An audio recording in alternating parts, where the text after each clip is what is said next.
खुलुमबाय गासै JSP advice 365 चेनेलनि गासै नायगिरिनिसिम गाहाम हामलायनाय बावहरग्रोबाय। आं दिनै फिन नोंथांमोननिसिम मोनसे गोनां कन्टेन्ट लानानै फैदों। बे कन्टेन्टआव आं स्पेसियेलि बिटिआर कर्टनि सागानगिरि बिथां रन्जन दैमारी लोगोसे एनडिएफबिनि गायसनगिरि बिथांखौ गुवाहाटी हाइकर्टआ जिउ जोबजासिम साजा फोसावबाय। बे साजा फोसावनायखौ लानानै जोंनि गेजेराव गोबां दान्थे बिदान्थे जाबोदों। सोरबाया बुंदों बिटिआरनि सागानगिरिफ्रा खौसे जानानै बिटिसि सदनाव रन्जन दैमारीखौ सख'नायनि थाखाय दिल्लीयाव थांनानै भारत सरकारनि नखर बिफाननि हम मिनिस्टार बिथांजों सावरायनायनि जोहै बिथां रन्जन दैमारीखौ जोबथेसालिनिफ्राय जेनेरेल एमनेस्टि मोननायनि राहाखौ खालामनांगौ। लोगोसे बिटिआर एकर्ड बादियै सेन्ट्रेल जेल आरो दाब दाब जायगानि जेलखानाफ्राव गोबां एनडिएफबिनि दैदेनगिरि आरो केडारफ्रा जोबथेसालियाव दोनजागासिनो दं। बिथांमोनखौ जों बिटिआर एकर्ड मोननायनि उनाव जाबादि जोङो बिटिआर एकर्ड जानाय लोगो लोगो बेफोर दायनिफ्राय मुक्ति मोननांगौमोन बा उदां मोननांगौमोन, बेफोरखौ जोङो बिटिआर एकर्डनि दफाफ्राव सोसननानै जोंनि बिर जोहोलावफोरखौ गासिबो दायनिफ्राय रैखाथि होनो हानायनि मोनसे क्लज लाखिनानै बेफोरखौ मावनांगौमोन। नाथाय बिटिआर एकर्डआव बिथां रन्जन दैमारीनि थाखाय स्पेसियेल मोनसे दफा लाखिनानै बिथांमोना मोनसे क्लज खालामनांगौमोन। जाय क्लजनि जोहै बिटिआर एकर्ड जानाय लोगो लोगो रन्जन दैमारीनि गासिबो दाय दसफोरखौ बे बिटिआर एकर्डनि थामहिनबा बड' पिस एकर्डनि जोहै उदां खालामनांगौ। लोगोसेयावनो जेसेबां एनडिएफबिनि जोबथेसालियाव जोबजानाय दायगिरिफोर दङ बिथांमोनखौ उदांस्रि थामहिनबा उदां अख्रांनि गाहायाव लाबोनांगौ। बेखौ बिथांमोना दफायाव सोसननानै जुदि लाबोनायमोनब्ला दिनैनि बे थासारिया जोंनि गेजेराव जानाय नङामोन। मानोना बुहुमनि ओरैबादि मोनसे चेप्टार नुवादि माबा मोनसे एकर्ड जानायनि उनाव सोरबा दैदेनगिरि एबा नेताफोरखौ जिउ जोबजासिम जोबथेसालियाव दोननाय। आरो जोंनि आथिखालनि जि 27 सेप्तेम्बर 2020आव जानाय जि बिटिआर एकर्ड, बे एकर्डखौ मोनसे पिस एकर्ड होननानै नमेनक्लेचार होनाय जादों। जुदि पिस एकर्ड दा नंमारगौमोनब्ला एबा पिस एकर्डमोनब्ला दिनै रन्जन दैमारीया जोबथेसालियाव थानांनायनि मा ओंथि दं? जुदि पिस एकर्डब्ला सोरबा मोदै हुगारनाय, सोरबा मिनि खुसि बबेबा गादियाव थानानै गावनि पलिटिकेल केरियारखौ दानाय बे जानो नाङामोन। दिनै बिथां रन्जन दैमारीनि दैदेननायावनो एनडिएफबि हान्जाया मोनब्रै ग्रुपनि गासै नेताफ्रा खौसे जानानै सागान होबाय। नाथाय जोंनि गेजेराव गावजों गाव सोबख'नाय नासयनाय बेखौ लानानै सोरबाया रन्जन दैमारीखौ जोबथेसालियाव अरायसमनि थाखाय दोननो हायोब्ला गावनि पलिटिकेल मुलाम्फाखौ लानो हागोन आरो गोजोरै बिटिसि ओनसोलाव दैदेनगिरि जानो हागोन। बिनि मोनसे गेदेर सिमां फिसिनानै खामानि मावबाय थानायखौ जों नुनो मोनदों। आरो खुगायावल' बुंबाय दं, सोरबाया रन्जन दैमारीखौ सख'नायनि थाखाय जों गोबां खामानि मावगासिनो दं जोंनि गभर्नमेन्टआ होननानै बुंदों। नाथाय रन्जन दैमारीनि जि उकिलनि खोथा बुंनाय आरो दिनैसिम जों ससियेल मिडिया बा खौरां बिजोङाव टिभियाव नुवाखै बबेबा मोनसे बर' माहारियारि आफादनि दैदेनगिरि आरो बिटिसि सरकारनिफ्राय बिथां रन्जन दैमारीखौ बिटिआर एकर्डनि सिगां आरो बिटिआर एकर्डनि उनावबो बिथांखौ नायहैनाय जों खुनु खौरां बिजों एबा ससियेल मिडियायाव नुनो मोनाखै। बेखौ नायोब्ला जोंनि गेजेराव दि डिभाइड एन्ड रुल पलिसिया जोंनि गेजेराव सिं सिं सोलिबाय थादों आरो बिथां रन्जन दैमारीखौ जों बिटिआर एकर्डनि उनावबो सख'यैया जोंनि बर' दैदेनगिरिनो मोनसे बेसेबांबा गिदिर सानानै दोननाय खैसारि होननानै जों बुंनांगोन। जाय खैसारियाव दिनै रन्जन दैमारीया गोग्लैनानै बिथाङा जिउ जोबजासिम साजा होनायनि दायखौ बिथाङा रुजुनानै लागासिनो दङ। बियो दुलाराय बर' माहारिनि थाखाय दिनैनि दिनाव बियो हजम जाथावना बा दोगोन जानाय मोनसे खोथा नङा। जायनि थाखाय दिनै रन्जन दैमारीखौ रैखाथि होनो थाखाय रोजा रोजा बर' फिसाफ्रा दिनै लामा सामा हांगामा खालामनो नागिरदों, अफिस आदालत गाग्लोबनायनि धरना होनायनि हाबाफारि लादों। दा बेफोरखौ नायोब्ला जों बिटिआर रेकर्ड मोननायनि उनाव रन्जन दैमारिया दि जेलनिफ्राय गनांगौमोन बेखौ सुख'नो हायैया जोंनि बिटिआर गभर्नमेन्टनि थाखाय खोब लाजिनांथावना खोथा। गावसिनिनो लोगो सागानगिरि बिथां रन्जन दैमारिखौ जेलाव दोननानै गावसोरल' बे रन्जन दैमारिया आबाद खालामनाय फोथारनि माइ बिदांखौ दैखांनानै गावसोरल' गोजोरै बिनि फिथाइखौ जानानै पलिटिकेल केरियारखौ गेइन खालामबाय थानाया जोंनि थाखाय खोब दुखुनांथाव खोथा, जोंनि थाखाय खोब दुखुनांथावना खोथा। दिनैनि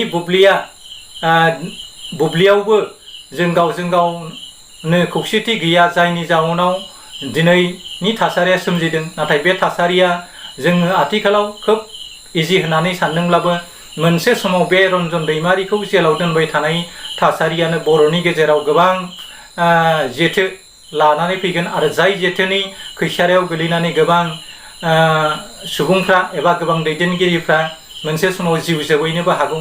दा बेफोरबादि बांद्राय नासयनाय सोबख'नाय जाबाय थाब्ला एनडिएफबिनि माखासे सोद्रोमाफ्रा रागा जोंनानै जुदि हाग्रायाव थांफिननानै सोरखौबा टारगेट खालामलायनानै ब्लाड सेड जालायोब्ला जोंनि थाखाय खोब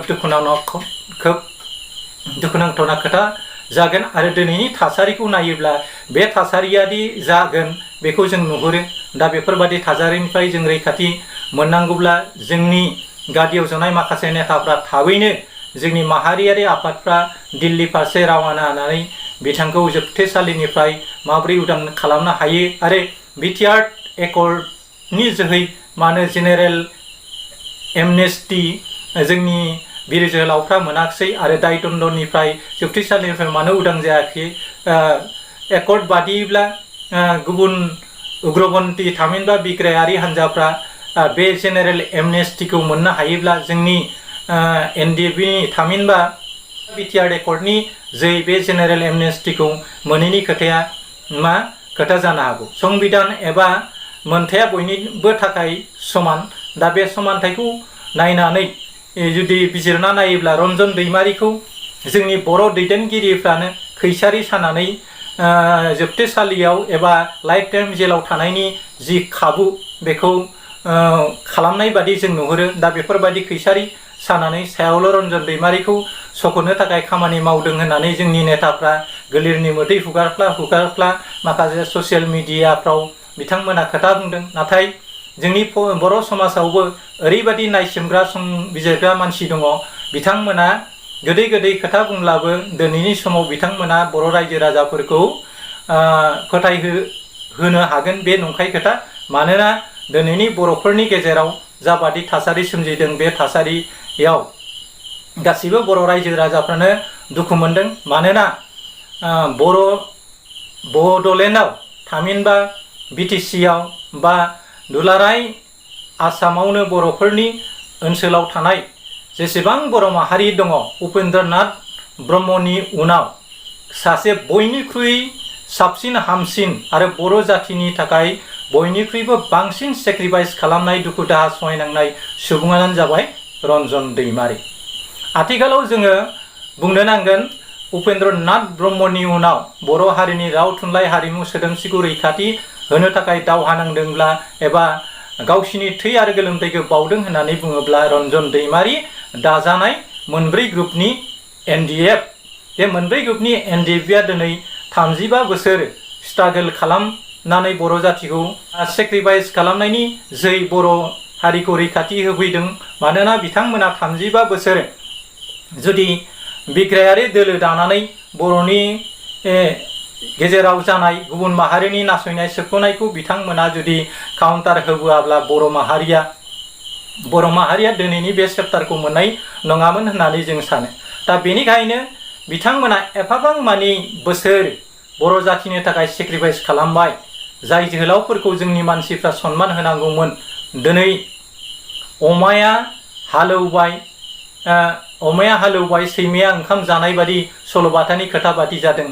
जाय एकर्डखौ एनडिएफफ्रा हारसिङै खालामनांगौमोन आरो एनडिएफजों बे एकर्डआ जाखागौमोन। बेसेबांबा बोसोर एनडिएफजों सावराय बे एकर्ड जानाय समा फैगासिनो दङमोन। नाथाय हरखाबै माखासे मानसिफोरनि फाव फान्दायनायाव बे एकर्डखौ गुबुन मोनसे टेबोल फारसे बोनानै लाबोनानै दिनैनि बिटिआर एकर्डखौ खालामनायनि जोहै डिभाइड एन्ड रुल जोंनि लिडारफोरनि गेजेराव खालामलायनाय, सोरबाया बिपिएफजों थानाय, सोरबाया प्रमदजों थानाय, बेफोरबायदि खालामलायनानै जोंनि गेजेराव नासयहोनानै एनडिएफबिनि मोनब्रै दोलोनि जि गोहो, बे गोहोखौ बिथांमोना गैया खालामनानै दिनैनि बुब्लियाव दिनै एनडिएफबिखौ मोनसे गोहो गोलोन्दां मोनसे अर्गेनाइजेसन बादि बिथांमोनखौ खालामबोगासिनो दं। बेखौ नोजोर होयोब्ला मोनसे बुब्लियाव एनडिएफबिनि दैदेनगिरिफ्रा खौसे जानानै दि बड'लेण्ड हांगामाखौ खालामफिनगोन आरो रन्जन दैमारिया रैखाथि मोनाब्ला जानो हागौ बर'नि गेजेराव मोनसे समाव गोदान बिग्रायारि दोलोबो जोनोम जानो हागौ आरो बे बिग्रायारि हानजाया थारैनो जुदि जोनोम जायोब्ला जोंनि गेजेराव गोबां दैदेनगिरि आरो गोबां सुबुंनि जिउ खहा जागोन आरो गोबां जोंनि बिर जोहोलावफ्रा पुलिस मिलिटारिनि आखायाव थैबावगोन आरो जोंनि बिब' बिनानावफ्रा आर्मि मिलिटारिजों जिनाहारि खालामजागोन। लोगोसेयावनो जोंनि फरायफुनाय लाइमोनफोरनि जिउआ मोनसे समाव आसुखान्दा जानायनि हाबाफारिया फैगासिनो। जाय समखौ जोङो नेवसिगारबोनानै दिनैनि बुब्लियाव इनफरमेशन टेक्न'लजिनि जुगाव जों जोंनि गथ' गथायफोरखौ आइएएस, आइपिएस, एसिएस खालामनायनि जि गेदेर सिमां लानानै दिनैनि बे बुब्लियाव जों गोजोन गोरोबथाखौ हास्थायनानै दिनै लाख लाख बर'फ्रा बरायदोंमोन। नाथाय बे लाख लाख बर' माहारिया बरायनानै मोननाय जि बिटिआरनि फिथाइ, बे फिथाइया दिनै बिदै गलायाव महर लानो थांगासिनो दं। मानोना रन्जन दैमारिया जोबथेसालियाव थायोब्ला बिटिआर एकर्डआ जेबो ओंथि थानाय नङा। मानोना बिटिआर एकर्डनि सासे सागानगिरिया गासैबो दाय दसनिफ्राय रैखाथि मोनाब्ला बिथांखौ मा जाहोनाव दिल्ली फारसे सासे कनभिक्टेड पार्सनखौ, सासे उदखारिखौ, सासे बिग्रायारिया जोंनि संबिधान बादियैब्ला सासे दायनिगिरिया, सासे कनभिक्टेड पार्सना मोनसे एकर्ड एबा मोनसे सुक्तियाव सागान होनो हाया आरो बे सुक्तियाव जुदि बिथाङा सागान होनो हायोब्ला भारतनि संबिजित बादियै बिथाङा पार्डन मोनो। नाथाय बिथाङा अलरेडि बिटिआर एकर्डखौ खालामनाय लोगो लोगोनो बिथाङा गावनि मावबोनाय सिगांनि दाय दसनिफ्राय रैखाथि मोनखाबाय। दा बे नोजोरखौ नायोब्ला रन्जन दैमारिया जोबथेसालियाव थाबाय थानांगौनि खोथा गैया। दा बेखौ जोंनि गासै बर' माहारि आफादफ्रा आथिखालाव सिगांनि जि गावजों गाव सोंखारिलायनाय, नासयलायनाय बा गादिनि मिजिक शेयार सेलायनाय बेफोरखौ दोनथ'नानै दिनै रन्जन दैमारिखौ जों मा राहायै दिहुननो हायो बेखौ नोजोर बोनानै खामानि मावाब्ला फैगौ बुब्लिया जोंनि थाखाय मोनसे गोसोम मोनसे जारिमिन जानानै थागोन आरो जाय जारिमिनाव जोंनि सिगनेटरिफोरजों लोगोसे माखासे दैदेनगिरिफोरनि मुङाबो गोसोम खालिजों लिरजानाय थागोन।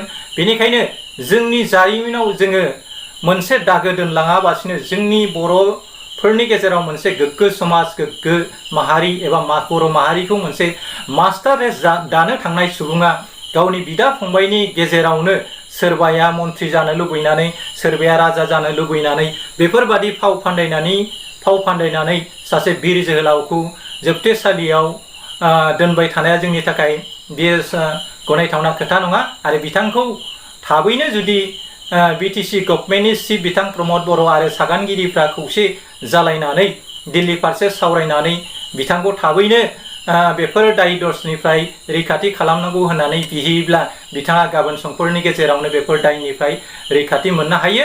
मानोना पलिटिक्सआव जाथावै बेसादखौबो जाहोनो हायो आरो नंगौ खोथाखौबो नङा खालामनो हायो। पलिटिक्सआ ओरैबायदि मोजां बेसाद आरो पलिटिक्सआ ओरैबायदि गाज्रि बेसाद आरो बे नङाबानो मोनसे समाज, मोनसे हादरा जौगानो हाया।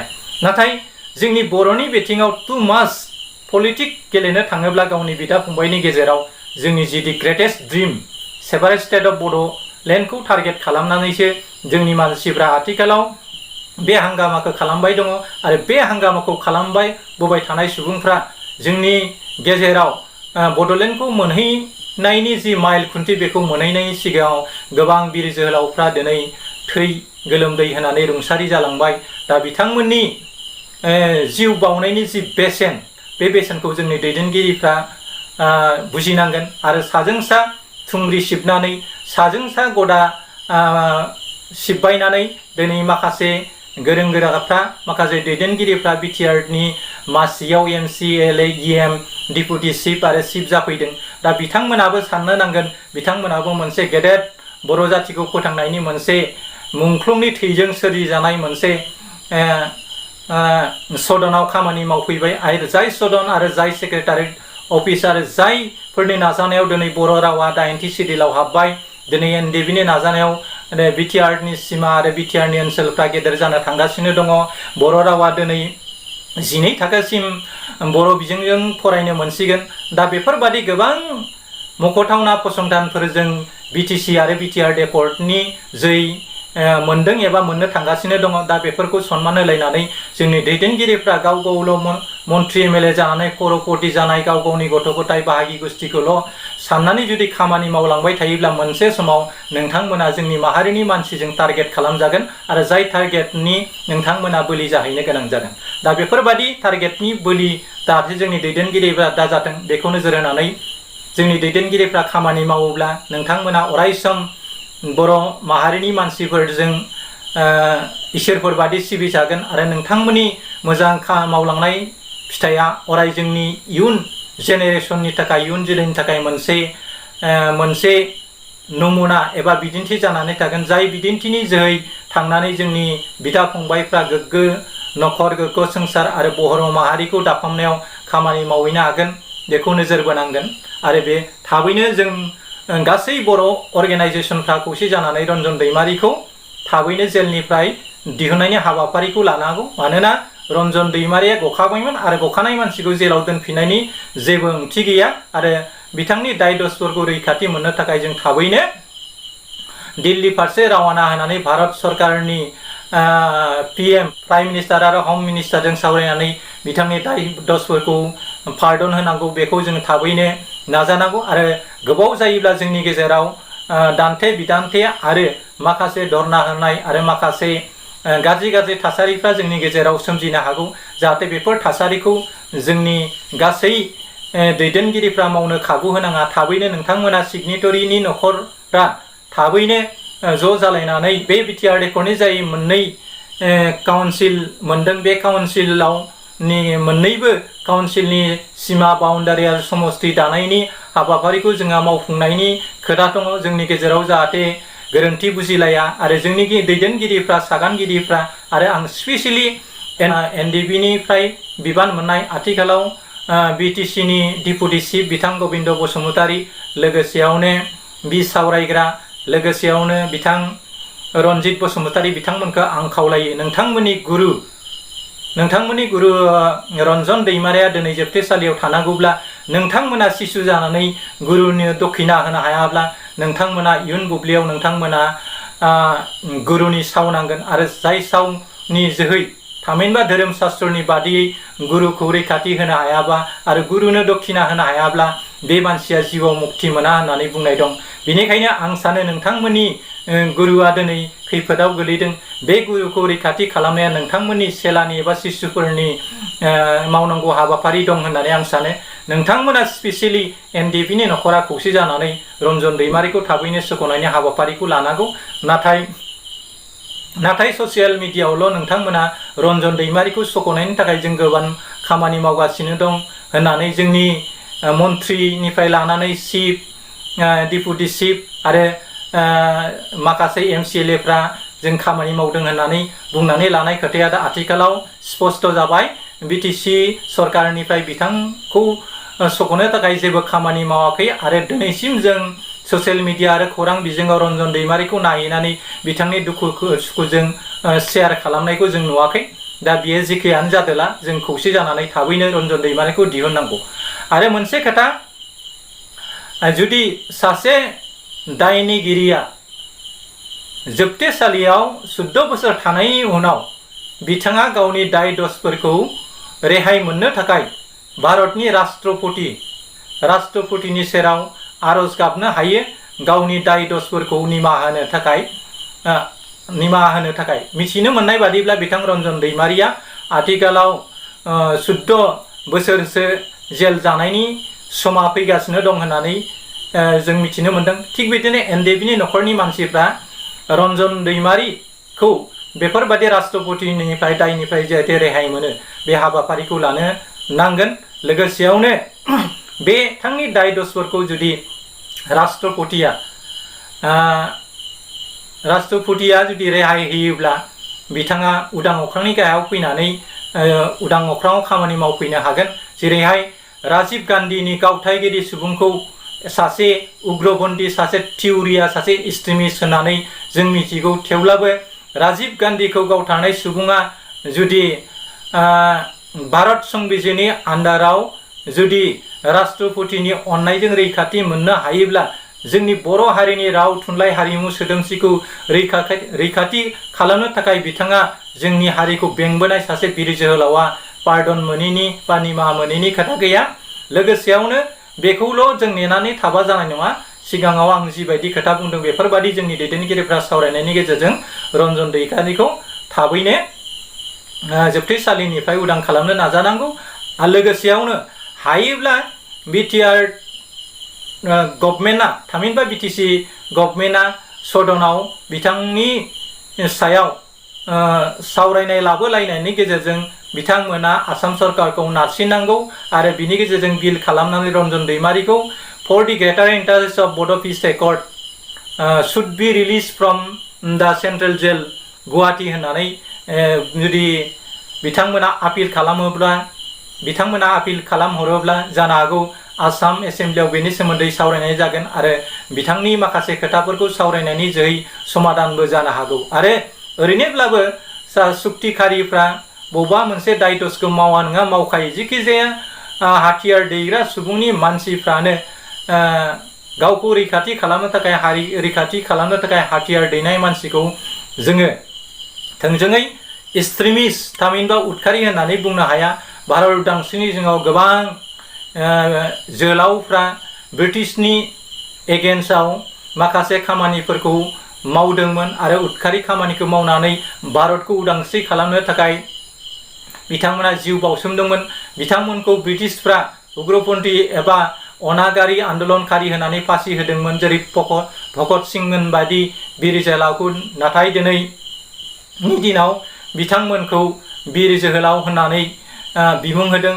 फारसेथिं भारतखौ उदांस्रि खालामनो थाखाय मोननै दोलो, मोनसेया सैथोनि लामाजों, मोनसेया हाथियारनि जि दोहौ, बे दोहौजों बिग्रायखांनायनि जोहैसो भारतआ उदांस्रि जादों। मानोना आजाद हिन्दु घोष सुभाष चन्द्र बस, भारतनि बयनिख्रुइ रोंसिन रासिन आरो गियानिसिन सुबुं होननानै बुङो। बै समाव सुभाष बसु बादि गोरों सुबुं भारतआव गैयामोन। बिथाङा गोबां एडमिनिस्ट्रेटिभ लाइनाव पास खालामनाय सासे सुबुं, जाय सुबुङा भारतखौ उदांस्रि खालामनो थाखाय हाथियारजों दावहा नांनानै सा ससेयाव बिथांनि नाजासोमनायनि जोहै आरो महात्मा गान्धीनि नाजासोमनायनि जोहै भारतआ उदांस्रि जादोंमोन। नाथाय उदांस्रि मोननायनि इयुनाव बिथांमोनखौ ब्रिटिश गभर्नमेन्टआ गाज्रि मेगननि गाज्रि नोजोरै नायदोंब्लाबो दिनै बिथांमोनखौ इसोरबादि सिबिदों। मुसुखा दानानै दाब दाब बिथांमोननि कन्ट्रिबिउसन बिहोमाखौ लानानै जों सावरायबाय थानायखौ नुनो मोन्दों आरो बिथांमोना दिनै जोंनि भारतबर्षनि मोनसे जारिमिनाव सनानि हांखोजों लिरनानै थालांबाय। बांद्राय दिनैनि कन्टेन्टखौ गोलाव खालामनो साना। जियानो जा, जोंनि गेजेराव गावजों गाव दान्थे बिदान्थे जालायनायनि दा सम नङा। जों खौसे जानानै एनडिएफनिफ्राय लानानै बनसु, एनडिएफबि, अल आसाम ट्राइबेल संघ, अल आसाम ट्राइबेल स्टुडेन्ट इउनियन, एबसु, बोजोब, बनसु आरो जेसेबां बर'नि माहारियारि आफादफोर दङ, खौसे जानानै जोङो बिथांनि गनायनि हाबाफारिखौ लानांगौ। नङाब्ला जोंनि गेजेराव थासारिया गाज्रिनिफ्राय गाज्रि जालांबाय थागोन, बेखौ जों नुनो मोनो। आरो गुबुन फारसेथिं आथिखालाव बिटिआरनि सिमा बारायनायनि हाबाफारि आरो बिटिआरनि माखासे दफाफोरखौ मावफुंनायनि हाबाफारिया दावगागासिनो दं होननानै जों माखासे दैदेनगिरिफोरनि खुगानिफ्राय मिथिनो मोन्दों। बेफोराव जाहाथे हेम्पार जाया आरो फैगौ बुब्लियाव जोंनि बिटिसिनि सिमा बाउन्डारिखौ बारायनानै जाहाथे जोंनि सिमाखौ गुवार खालामनायनि इयुनाव जाहाथे जोङो आलादा बड'लेण्ड हादरखौ सोरजिनायाव जोङो गोरलै जाहैयो आरो जोंनि राव हारिमु सोदोमस्रिखौ फोथांनो थाखाय आरो जोंनि फरायसाफोरखौ गिदिर गोलाव खालामनो आरो गिदिर गिदिर फसंथानफोरखौ जोङो साक्सेसफुल खालामना लाखायोब्ला फैगौ बुब्लियाव जोङो बिटिसिनिफ्राय बड'लेण्ड सेपारेट स्टेट सोरजिनायाव जोंहा खोब गोरलै जागोन बेखौ नोजोर होनानै खामानि मावलांनांगोन। आथिखालाव टेबोलाव बिटिआर रेकर्डनि खामानिफ्रा सोलिगासिनो दं। गुबुन फारसेथिं बिटिआर रेकर्डनि सिगनेटरि सासेखौ जोबथेसालियाव दोननानै दिनै बर'फोरनि गेजेराव गावजों गाव नांलाय खमलाय खालामनानै बिटिआर एकर्डनि माखासे क्लजफोरखौ लेहेम खालामनो थाखाय दिनैनि बुब्लियाव आसाम सरकार आरो आसामनि माखासे दैदेनगिरिफ्रा इन्टेलेक्सुयेलफ्रा खामानि मावबाय दं आरो बे खामानि मावनाय बिथिङाव नोजोर होनानै जों नुनो मोनो बर'नि जिथु बिदा फंबायनि गेजेराव नांलायहोनानै गावजों गाव बावहाय गेजेराव गावसोर थांनानै गावनि पलिटिकेल केरियार आरो बिटिसिआव गावसिनि खुंथायखौ लाबोनानै माबोरै बड' माहारिफोरखौ नापात्ता खालामनो हायो आरो बिटिआर ओनसोलाव थानाय माखासे बर'नि ट्राइबेल बेल्ट एन्ड ब्लकफ्राव गुबुन माहारिनि हा बायलाय फानलाय बेफोरखौ समान मोनथाय होनानै जोंनि बिटिसिखौ 6 सिडिउल काउन्सिलनि महर गैयै खालामनो नाजाबाय थानायखौ जों नुनो मोनदों। बे बिथिङाव जोंनि दैदेनगिरिफ्रा माखासे आसामनि दैदेनगिरिफोरनि खोथा मथै सोलिबाय थायोब्ला आरो बिथांमोनजों फुथुलाबादि मुसुखाबादि बिथांमोननि गुजुनाय खिफिनाय बुंनाय बायदिसिनाफोरखौ गासिबो ए टु जेड लानानै जुदि खामानि मावलाङोब्ला जोंनि गेजेराव थासारिया गोरलै जानाय नङा। बे दिनैनि थासारिया गाज्रिनिफ्राय गाज्रि महर मोनगोन। दा बेफोरनिफ्राय जोंनि बर' माहारिया गासै सोर बिथिङाव जाहाथे मोजां रोखोमै दावगालांनो हायो, मोजां रोखोमै जोंनि प्लेन पलिसिखौ लानानै हारिखौ मोनसे गेरेमसा हारि दानो हायो। दा बेखौ नोजोर होनानै खामानि मावलांनांगोन। नङाब्ला गावजों गाव नासयनाय सोबख'नाय बे थासारिया सोलिबाय थायोब्ला जोंनि गेजेराव जों दावगानायनि महर मोखांखौ नुनो मोना आरो गुबुन फारसेथिं गुबुन माहारिया जोंनि उइक पइन्टखौ नुनानै जोंनि लोरबांथिखौ नुनानै जोंखौ गाग्लोबनानै सोबख'नानै जानो बांसिन सम मोनगोन। बेखौ जोङो खाबु होनो नाङा। फिन आं गासै बर' रायजो राजाफोरनिसिम आंनि अननाय खुलुमनायखौ हरफिनबाय। लोगोसेयावनो दिनैनि कन्टेन्टखौ आं बेखिनियावनो फोजोबनो नाजाबाय आरो जायफ्रा आंनि चेनेलाव गोदान बिथांमोनखौ आंनि चेनेलखौ साबस्क्राइब आरो लोगो लोब्बाफोरखौ शेयार खालामना होनो थाखाय खावलायनाय थाबाय। लोगोसेयावनो थाबैनो बिथां रन्जन दैमारिखौ जोबथेसालिनिफ्राय उदां खालामनो नाजानाय हाबाफारिया लाजाथों बेखौ नोजोर होबाय। लोगोसेयावनो इसोरा जाहाथे बिथां रन्जन दैमारिखौ जिउ जोबजासिम जोबथेसालियाव जोबजानायनिफ्राय रैखाथि मोननो हायो बेखौ नोजोर बोनानै आथिखालाव जोंनि गोबां बर' माहारिनि धोरोमारिफ्राबो खाम जथा सेरजा आरो गिर्जाफ्राव बिथांनि जिउ रैखाथि आरो बिथांनि गनायखौ लानानै आर'ज गाबनाय हाबाफारिया जोंनि थाखाय खोब दुखुनांथावना खोथा। बयबो बर'फ्रानो दिनै रन्जन दैमारिखौ उदां अख्रांनि गाहायाव फैजानायखौ लुबैदों। दा बियो जाहाथे मोगथाङाव जाफुङो बेखौ नोजोर बोनानै आं सागानगिरिफोरखौ खौसे जानानै थाबैनो बेफोर खामानिखौ मावफुंनानै जाहाथे लानो हायो बेखौ नोजोर होबाय आरो बे दिनैनि थासारिया गुसु मेलेमजों थांनानै खामानिखौ मावफुंनानै लाबोनायनि बेनो गोथार सम आरो बेखौ लेहेम खालामबावोब्ला जुदि 5 बोसोर थांनायनि उनाव जों आरो रन्जन दैमारिखौ जोंनि सागानगिरिफ्रा four the ग्रेटारेस्ट interest of Bodo' पिस एकर्डनि खोथाखौ लानानै जेरैबायदि रेहाय मोननांगौ बेखौ मोनैयाबो जानो हागौ। बेनिखायनो जों थाबैनो बिथांखौ जेलनिफ्राय सख'ना लाबोनांगौ आरो बिथांनि जेसेबां दाय दस दं बेखौ बिटिआर एकर्डनि जोयै फोजोबनांगौ होननानै गोदानै थाबैनो बिनि सायाव सावरायनाय जाथों आरो बेनि समाधाना थाबैनो जाफुंथोंखौ मिजिं लिरनानै आं दिनैनि कन्टेन्टखौ एसेयावनो फोजोबनाय जाबाय। खुलुमबाय। जै बर' हारिनि।